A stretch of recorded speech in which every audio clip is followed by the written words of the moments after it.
Maintenant, on va parler du bois.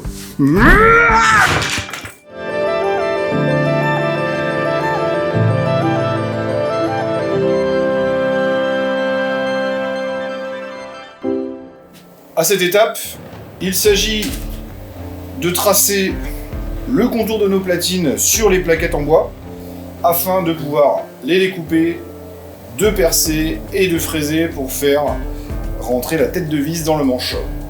Vous allez poser la platine sur la plaquette et tracer le contour à l'aide d'un crayon de bois. Tac. Pour la deuxième, vous la retournez, vous prenez le côté verso. Tac. Et vous veillez à bien avoir au moins 3 mm de marge entre les deux parties. Hop, vous tracez la deuxième.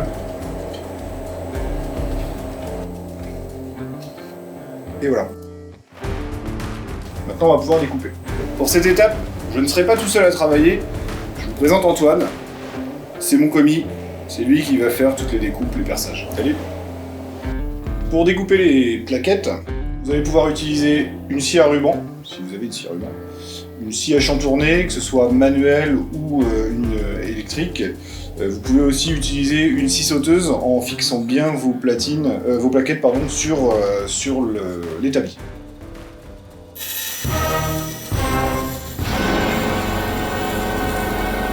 Quand vous découpez les plaquettes, soyez bien vigilant à ce que vous faites. Le but du jeu, c'est de ne pas se couper, donc regardez toujours ce que vous êtes en train de faire.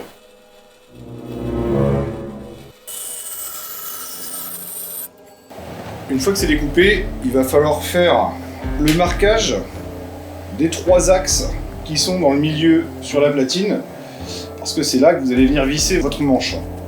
Je vous conseille de bien repérer vos plaquettes, c'est-à-dire que vous avez un côté droit et un côté gauche.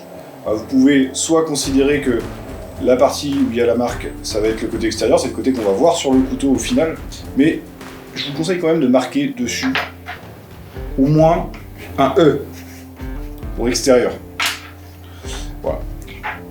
Votre platine, vous la prenez, vous la placez sur le côté intérieur de votre plaquette et vous tracez les 3 petits axes du milieu. Avant de percer, je vous conseille de faire une petite marque sur votre manche pour que ça vous fasse un petit guide pour percer à l'aide d'un pointeau ou d'un clou si vous n'avez pas de pointeau et d'un marteau.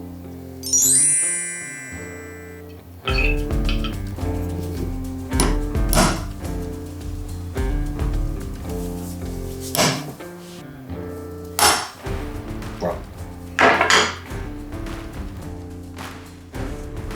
Une fois que c'est marqué, vous allez pouvoir percer. Pour percer, vous pouvez utiliser une perceuse à colonne.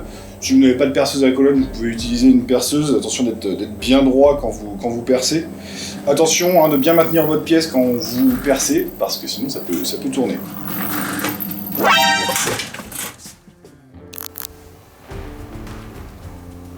Une fois que c'est percé, il va falloir faire un fraisage pour faire rentrer la tête de vis dans le manche. Ça va être avec un forêt, soit un forêt de 3,8 mm, c'est pile poil le diamètre de la tête de vis, ou alors si vous n'avez pas de 3,8, un 4 mm, ce sera amplement suffisant.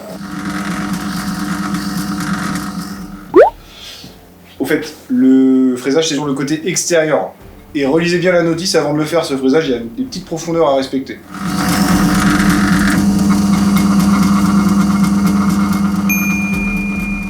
Une fois que vous avez fait le fraisage, les vis que vous avez dans le kit, vous allez pouvoir les placer sur le manche.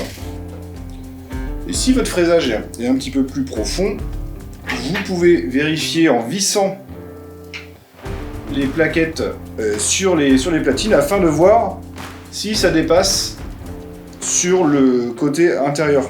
Parce que si la vis dépasse à l'intérieur du manche, quand vous allez fermer la lame de votre couteau, la lame va venir taper sur les vis. Forcément, ça va un petit peu abîmer le tranchant. Donc il faut vraiment que ce soit pile poil à la bonne longueur.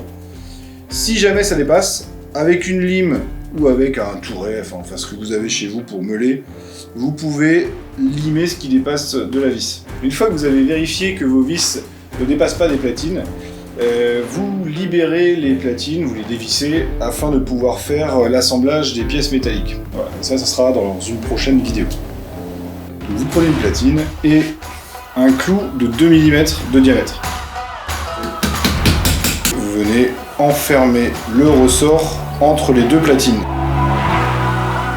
Et vous coupez